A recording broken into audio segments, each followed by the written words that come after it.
अगर ये बीजेपी के लोग डरा कर मुझे झुकाना चाहते हैं, मैं कभी नहीं झुकूंगा, मैं टूट जाऊंगा लेकिन झुकूंगा नहीं, ये याद रखो। आपकी औकात बता रहा हूँ सर, बुरा नहीं मानना सर। मेरे को बनाने वाले यहाँ बैठे हैं, श्रीमती सोनिया गांधी जी। ना रमेश बना सकता है, ना आप बना सकते हैं। 4 नींबू निचोड़ने के बाद दूध भी इतना नहीं फटता जितनी तुम्हारी फटती है। एक एडल्ट डायपर्स आते हैं, पाए लागू लोगों ने कहा है, वो पहनना शुरू कर दो। या राम मंदिर का ट्रस्ट है, क्या उसमें किसी मुस्लिम को डालते हैं? मुस्लिम तो छोड़ो, मैं हिंदू हूं, मेरे जैसे दलित समाज के लोगों को भी उस ट्रस्टी में नहीं रखते हैं आप। हक दिया। अब तक तो मुझे लगा सिर्फ पाद रहा है, लेकिन ना भाई, हक दिया। अमित शाह ने ट्वीट किया है, श्री राम जन्मभूमि तीर्थ क्षेत्र ट्रस्ट में 15 ट्रस्टी होंगे, जिसमें से एक ट्रस्टी हमेशा दलित समाज से रहेगा। सामाजिक सौहार्द को मजबूत करने वाले ऐसे अभूतपूर्व निर्णय के लिए कोई कितना गवार हो सकता है? जाहिलियत की भी हद होती है। ये क्या बात हुई? अल्लाह की देन है। मुसलमान है इस देश में, ईसाई है इस देश में, बस हिंदू सेकुलर है। क्या बात कर रहे हैं? बिल को लेकर ये जानकारी साझा की है। संविधान पर मोदी सरकार के हमले का विरोध हम जारी रखेंगे। सुनिए, वक्त संशोधन बिल को सुप्रीम कोर्ट में अब हम चुनौती देंगे। कांग्रेस की तरफ से पार्टी का इरादा साफ जयराम रमेश की तरफ से कर दिया गया है। तमिलनाडु के मुख्यमंत्री एम के स्टालिन, उनका बयान आया है, ये जो वक्त संशोधन बिल लोकसभा से जो पास हो गया है, इसके खिलाफ सुप्रीम कोर्ट जाने की तैयारी में है डीएमके। नहीं, अब तो प्रक्रिया में है। हमारे राष्ट्रीय जनता दल की ओर से पहले बैच का पिटीशन कल अपलोड होगा। उसके बाद कई हमारे जो आनुषंगिक संगठन है दल के अंदर, अलग अलग समाज का प्रतिनिधित्व करने वाले, अलग अलग समुदाय का, ये सब जा रहे हैं। अभी सुप्रीम कोर्ट में यह मामला अभी बहुत गर्म है और गर्म तरीके से इसको पेश किया जा रहा है सुप्रीम कोर्ट में। उम्मीद करता हूँ, ये आशा है, निरादर विश्वास है कि सुप्रीम कोर्ट से हमारे लोगों को, जो लोग इस बिल के बारे में गए हैं सुप्रीम कोर्ट में, उनको इंसाफ मिलेगा। मुझे उम्मीद है कि सुप्रीम कोर्ट एक हिस्टोरिक रॉन्ग को डेफिनेटली जल्द करेक्ट करेगी। इस बीच बड़ी खबर आपको बता दें, वक्त संशोधन बिल को लेकर ममता बनर्जी ने बड़ा बयान दिया है। उन्होंने कहा है कि एक ना एक दिन बीजेपी की सरकार जाएगी, जो नई सरकार आएगी वो दोबारा बिल लाएगी और बीजेपी के इस बिल को पलट देगी। तो बड़ा बयान दिया है। अब वो पास हो गया है, लेकिन जब दाता की कृपा होगी, सरकार बनेगी इंडिया गठबंधन की, ऐसे बिल को मॉडिफाई करेंगे, ऐसे बिल को खारिज करेंगे। हमारी सरकार जब आएगी इंडिया गठबंधन, हमारी सरकार आने पर किसी भी कीमत पे इस बिल को हम लोग बिहार में लागू नहीं होंगे। बहुत सारे साथी अपने जमीर की आवाज को नहीं सुन पाए, इसलिए बिल पास हो गया, लेकिन हम इस लड़ाई को दुश्मन छोड़ेंगे। हम लोग सड़कों पर इसको लड़ेंगे, जैसे हमने किसान आंदोलन लड़ा था। मुसलमान को वो क्या करेंगे, वो तो बर्दाश्त करते आए हैं पिछले 10-11 साल से, मगर मैं समझती हूँ हमारे मुल्क के जो हमारे हिंदू भाई हैं उनको सोचना चाहिए। ये भूल जाते हैं कि आज बीजेपी की सरकार है, कल इनकी सरकार नहीं होगी। नीतीश कुमार की, चिराग पासवान की और जयंत चौधरी की, इनकी मदद से बिल पास हो सकता है। लेकिन मैं आपको यकीन दिलाता हूँ कि अगर इन लोगों ने ये बीजेपी को मदद किया बिल पास करने में, तो देश का मुसलमान किसी कीमत पर इनको माफ नहीं करेगा, कभी माफ नहीं करेगा। अबे साले, जब मुजफ्फरनगर में समाजवादी पार्टी को बड़ा झटका लगा है। सैकड़ों कार्यकर्ताओं ने समाजवादी पार्टी छोड़ दी है। वक्त कानून के समर्थन में अखिलेश का साथ जो है वो छोड़ दिया है।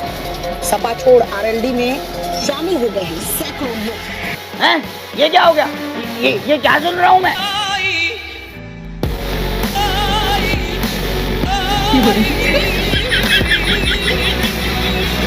जहन्नमी जहन्नमी जहन्नमी जहन्नमी। रामनवमी के मौके पर संभल में बनाए गए नई सत्यव्रत पुलिस चौकी का उद्घाटन हुआ और पूजा पाठ के बाद से संभल के जिलाधिकारी डॉक्टर राजेंद्र पैसिया ने इस चौकी का उद्घाटन किया। और इस चौकी का निर्माण उसी इलाके में किया गया जहां पर बीते साल नवंबर के महीने में हिंसा हुई। बड़ी बात इसमें यह है कि पुलिस चौकी के निर्माण में उन्हीं ईंटों पत्थरों का इस्तेमाल किया गया जो हिंसा के दौरान फेंके गए थे। चौकी का निर्माण जिन पत्थरों से हुआ है, जिन ईंटों से हुआ, ये ईंट पत्थर वही पुलिस वालों पर फेंके गए थे। उन्हीं ईंटों पत्थरों को एकत्रित करके चौकी का निर्माण किया गया।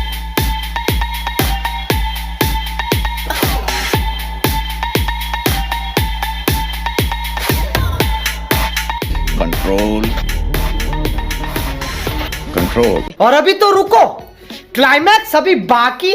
लेकिन अयोध्या नगरी की तरफ कोई राजनेता जाने की हिम्मत नहीं करता। सब दूर रहते थे कि भाई पता नहीं क्या दिक्कत हो जाए। कोर्ट का आदेश आया नहीं था, लेकिन योगी आदित्यनाथ ने वहां पर दीपोत्सव का आयोजन शुरू कर दिया था, ये जानते हुए कि यह सवाल पूछा जा सकता है कि मंदिर कब बने। हमें प्रभु पे विश्वास था, क्योंकि बकरे की अम्मा कब तक खैर मनाएगी आप देखते रहिए बस। और इसी बीच एक बड़ी खबर आपको बता दें, यूपी में वक्फ की अवैध संपत्तियों पर एक्शन। वक्फ बोर्ड की अवैध संपत्तियां जब्त की जाएगी। वक्फ की अवैध संपत्तियां यूपी में जब्त की जाएगी। सभी डीएम अभियान चलाने के निर्देश में जारी कर दिए गए हैं, क्योंकि बकरे की अम्मा कब तक खैर मनाएगी आप देखते रहिए बस।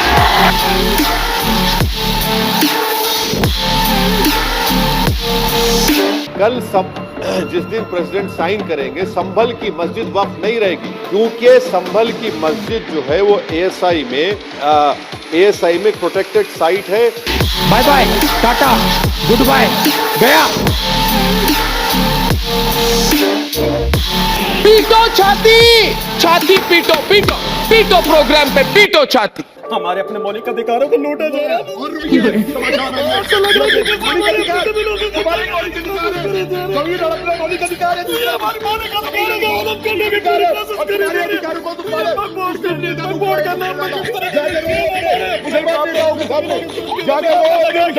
तेरी तमन्ना है पर हम खार न बोने देंगे, खार कांटों को कहते हैं। तेरी तमन्ना है पर हम खार न बोने देंगे, तुझे हम राह की दीवार न होने देंगे।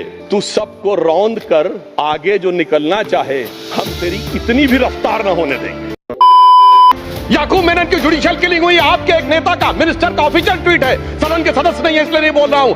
और सर 26/11 कराया सदन के सदस्य बैठे हुए हाफिज साहब और सुनिए जाकिर नायक शांति का मसीहा सदन में सदस्य बैठे हुए। सर मैंने नाम किसी का नहीं लिया, सर आपने उड़ता तीर क्यों पकड़ लिया? सर मैंने नाम नहीं लिया, उड़ता तीर क्यों पकड़ लिया? और जो माननीय सदस्य ने भी मेरे बारे में भी कहा है, मैं उनकी निंदा करता हूं। मान्यवर, मैं ध्यान से बारीकी से पूरे संवाद को सुन रहा हूं। माननीय सदस्य सुधांशु जी ने दिग्विजय सिंह का नाम नहीं लिया, अब वो खड़े होकर कहे मेरे बारे में कहा, इससे साबित हो गए। और अभी भी मौका है, अभी भी मौका है, आपने नहीं कहा है 26/11 के हमले में आरएसएस का हाथ था, तो अभी खड़े होकर माइक चालू कर बुलवा दीजिए।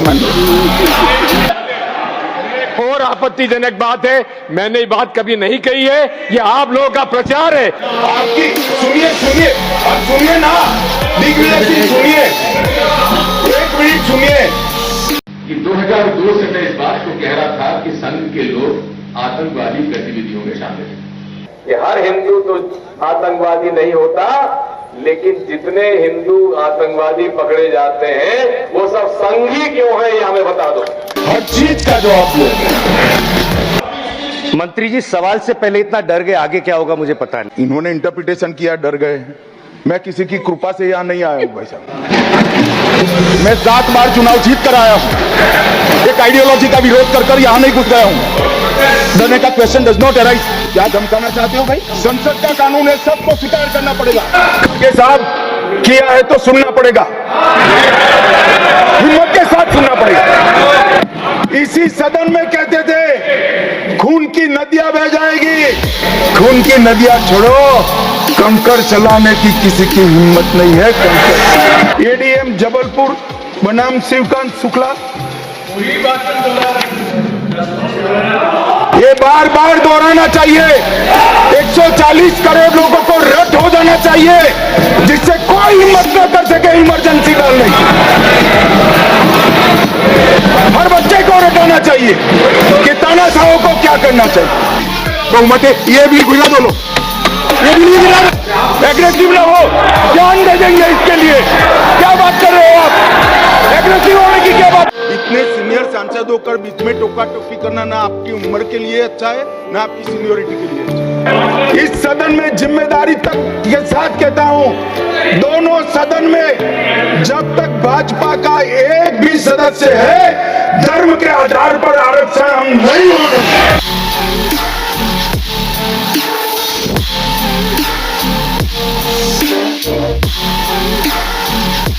धैर्य और तन में प्रचंड शौर्य बन चंद्रगुप्त मौर्य प्रलय बचाएंगे। और महाराणा और शिवा की संतति कहाते हम शीश कट जाए भले झुकने ना पाएंगे। और बार बार छेड़िए ना भारत स्वाभिमान को, अन्यथा बाद में बहुत पछताएंगे। सौगंध मां भवानी की उठेगी ललकार, जब आपके घरों पे चील कौवे मंडराएंगे।